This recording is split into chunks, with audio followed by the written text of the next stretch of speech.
Bonjour et bienvenue sur le podcast En quelques mots qui fait témoigner les patients autrement. Ici, on plonge dans les récits authentiques de ceux qui font face à des parcours médicaux complexes. Pour nous sensibiliser, découvrons des histoires de courage, d'apprentissage et d'espoir. Ce podcast met des mots sur les mots afin de transmettre les étapes de prise en charge, de difficultés mais aussi de guérison, d'espoir et d'humanité. Nous avons le plaisir aujourd'hui d'accueillir Maïwenn qui est venue nous parler de son parcours pour concevoir un enfant et de son expérience du service deuxièmeavis.fr. Bonjour Maïwenn. Bonjour. Merci d'être avec nous aujourd'hui, merci de témoigner. Je vais déjà vous laisser vous présenter, si vous le voulez bien. Oui, donc je m'appelle Maïwenn, j'ai 42 ans, 43 ans dans un mois et demi, ce qui compte pour la vie qu'on a demandé. Voilà, je vis en couple, sans enfant. D'accord. Et est-ce que vous pouvez nous expliquer votre parcours depuis quelques années, je suppose déjà? Oui, donc en fait, on essaye d'avoir un enfant et n'y arrivant pas, nous avons vu, des professionnels. Un premier Oui. professionnel qui nous a dit de passer par un don d'ovocytes, du fait, d'une FIV antérieure qui n'avait pas fonctionné et d'une réserve ovarienne chez moi qui était très faible. D'accord. Et nous avons vu un autre gynécologue qui, lui, nous a dit: «Mais non, il faut y aller, vous pouvez le faire en couple», quoi, donc en FIV mais classique. Et voilà pourquoi nous étions complètement perdus, parce qu'avec Oui, 2 je avis comprends. complètement différents. Et puis, somme toute, ça joue quand même de savoir est-ce que ça va être ses propres ovocytes ou pas. Donc, c'est quand même pas rien de faire la démarche d'aller vers un don d'ovocytes à l'étranger, enfin voilà. Et en France, moi, il me restait très peu de temps pour avoir le droit de faire un parcours de PMA puisque c'est jusqu'au jour des 43 ans. Oui, c'est ça. Voilà, donc face à ces 2 avis et à notre grande réflexion, c'est là que j'ai fait appel à Deuxième Avis. Oui, parce que vous aviez besoin, en fait, de pouvoir prendre une décision éclairée, d'avoir un deuxième avis d'un expert pour pouvoir soit vous orienter vers le don d'ovocytes, soit vous orienter vers, du coup, la fécondation avec vos propres ovocytes. C'est tout à fait ça. En fait, pour nous, c'était même mon 3e avis, quoi. Oui, c'était votre troisième Mais avis. mais voilà, c'est qu'on avait eu 2 avis complètement différents, avec en plus Oui. des avis très tranchés de la part des 2 spécialistes en question et que du coup, on se retrouvait perdus et comme j'ai découvert Deuxième Avis par, le biais de l'association, Les Cigognes de l'Espoir, Oui. auquel je suis adhérente et du coup, on s'est dit: «Bah, on essaye comme ça, bah, on aura un 3e avis et qui ira soit dans un sens, soit dans l'autre et qui du coup pourra faire pencher la balance». Oui, qui pourra vous éclairer. Alors, je le Tout à rappelle fait. pour nos auditeurs, les Cigognes de l'Espoir, c'est une association d'aide contre la fertilité, contre l'infertilité, qui accompagne les couples dans leur parcours d'assistance médicale à la procréation, ou plus communément appelée la PMA, la procréation médicalement assistée. Tout à fait. Donc c'est vrai que nous, on avait tout prévu, hein. On avait déjà la clinique, on avait déjà les rendez-vous qui étaient pris et du coup, ben, à, mmh, suite à au compte rendu de la spécialiste de deuxième avis, bah, on a fait un rétropédalage voilà, reprendre en fait, parce que là, on avait 2 avis qui nous disaient qu'on pouvait tenter, Avec vos avec nos propres propres ovocytes. voilà, ovocytes et puis c'est vrai que la gynécologue de deuxième avis, elle a été très éclairante sur les examens qu'il fallait faire, sur ce qu'elle préconisait, enfin, c'était vraiment très clair et c'était même beaucoup plus clair que le gynécologue qu'on avait vu en cabinet, qui lui avait été très rapide et nous disait pas trop ce qu'il fallait pas, enfin, c'est Et donc, elle a pu vous apporter et des réponses et à vos questions et des éléments supplémentaires pour vous aiguiller et pour éclairer tout votre parcours.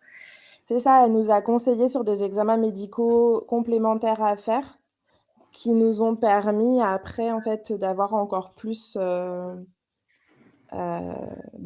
matière, en fait, hein, enfin, de résultats et pour savoir si c'était vraiment possible ou pas. D'accord. Et est-ce que vous voulez parler de ces examens complémentaires ou vous souhaitez... Alors après, enfin, moi, j'avoue que c'est super compliqué et je connais pas tous les examens, mais elle nous a dit, par exemple, d'aller vers un cariotype pour voir s'il y avait un problème génétique qui faisait que ça pouvait ne pas fonctionner. Oui, tout à fait. Voilà, en fait, c'était vraiment des examens très précis qu'elle nous suggérait de faire, qu'elle nous conseillait de faire pour voir s'il y avait pas une pathologie autre, en fait, quelque chose d'autre. Donc moi, il y avait aussi de faire bon, une hystérosalpingographie, ça c'était déjà prévu, mais de faire un examen encore complémentaire là-dessus pour analyser les kystes que j'avais, pour savoir si aussi ils pouvaient poser problème.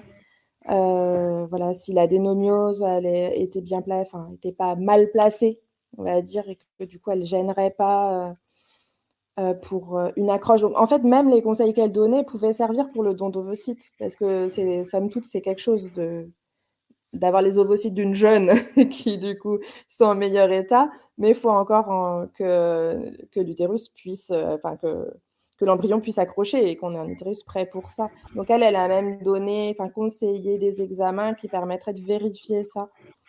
D'accord. Et pour éclairer un petit peu nos auditeurs, point de vue sur clinique, qu'est-ce qui vous a été diagnostiqué du coup avant,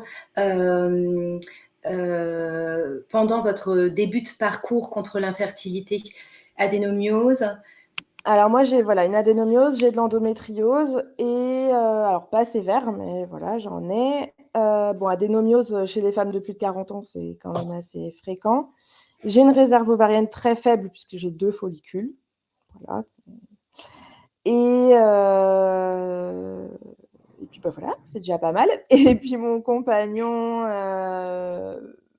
bah lui au début, son spermogramme était pas mauvais, mais bon, voilà, moyen. Et en fait, lui, il lui a suffi de prendre des compléments alimentaires pour que maintenant ce soit très bon. Donc maintenant, de D'accord. son côté, il n'y a pas de souci. Mais voilà, de mon côté, il y a quelques petites choses qu'on est beaucoup à avoir en fait. Hein, Oui, on est tout à à fait. rentrer sur ces programmes pour ça. Vous n'êtes pas seul, hein. C'est ça. Alors après, c'est vrai que passer 40 ans, et c'est aussi ce qu'on craignait, c'est que les gynécologues disent non, mais allez vers le don d'ovocytes parce que c'est bon, vous êtes trop vieille en fait. Mhm. Et d'un autre côté, on avait peur aussi que certains nous disent non, venez, venez, parce que bah, on avait peur que ce soit un peu la manne financière de nous faire des PMA en France, sauf que voilà. Du coup, on a voulu un avis, le troisième avis. J'ai envie de dire aussi de quelqu'un en fait qui avait rien à en gagner Oui. parce qu'on n'allait pas faire la procédure avec elle. Donc, du coup, elle n'avait pas à gagner de nous inscrire Voilà, c'est un avis neutre sur neutre. analyse de Voilà, dossier complet et un avis qui éclaire du coup le patient au maximum et répondre au mieux à ses interrogations. tout à fait, c'est ça. Parce que c'est vrai que les cliniques étrangères, elles prennent quand même assez cher. Donc, on se dit que bon, elles vont forcément trouver l'intérêt de nous dire de faire avec un don. Voilà, c'est pas toujours facile. Et ce que moi j'ai apprécié aussi, c'est qu'avec tous les conseils qu'elle a mis, moi j'ai fait des petites recherches et du coup j'étais aussi moins, euh, comment dire, euh, j'avais j'avais un peu plus de connaissances quand j'étais en rendez-vous avec les gynécologues parce qu'on Oui, passe vous des aviez des mots batteries. précis. Voilà, on passe des batteries d'examens entre l'hystérosalpingographie, des biopsies possibles, on fait des échographies pelviennes, voilà. Le parcours PMA, c'est quand même pas un parcours super sympa. Mm. Et là, voilà, elle m'avait mis les conseils, j'avais fait des recherches. Donc, quand on me disait il y a, je sais pas, adénomiose, bon, ben voilà, je savais ce que c'était. Je pouvais du coup voir à peu près quelles questions poser aussi au gynécologue pour en savoir plus sur l'adénomiose qu'on me trouvait, en fait, que j'avais. Oui, d'accord. Eh bien, écoutez, on est très content que le deuxième avis ait pu vous éclairer. Pour conclure cet entretien, ce témoignage, il est important de rappeler que l'infertilité touche 10% des couples en France. Et afin d'aider les couples à procréer, dans notre webinaire deuxièmeavis.fr sur l'infertilité, le docteur Belaï Chalard rappelle qu'il est important de consulter si le couple rencontre un échec de conception après 1 an de rapport régulier et passé 35 ans ou une maladie telle que l'endométriose. Il est important de consulter après 6 mois de rapport régulier. Si l'un des partenaires rencontre des dysfonctionnements, par exemple chez la femme, si elle n'a que 3 cycles par an, il est important de consulter sans attendre. Je vous remercie infiniment pour votre témoignage. Merci et je vous souhaite le meilleur pour la suite. Merci beaucoup. Un grand merci à Maëwen pour ce témoignage touchant. Son parcours face à l'infertilité fera, j'en suis sûre, écho à d'autres couples. Le service deuxièmeavis.fr permet à tous, en cas de maladie complexe, rare ou invalidante, d'obtenir un avis complémentaire de spécialiste en moins de 7 jours sur la base de son dossier médical complet. C'est aussi un blog, des webinaires, un podcast, des témoignages patients et une belle équipe à l'écoute pour vous accompagner dans votre demande d'avis. À bientôt!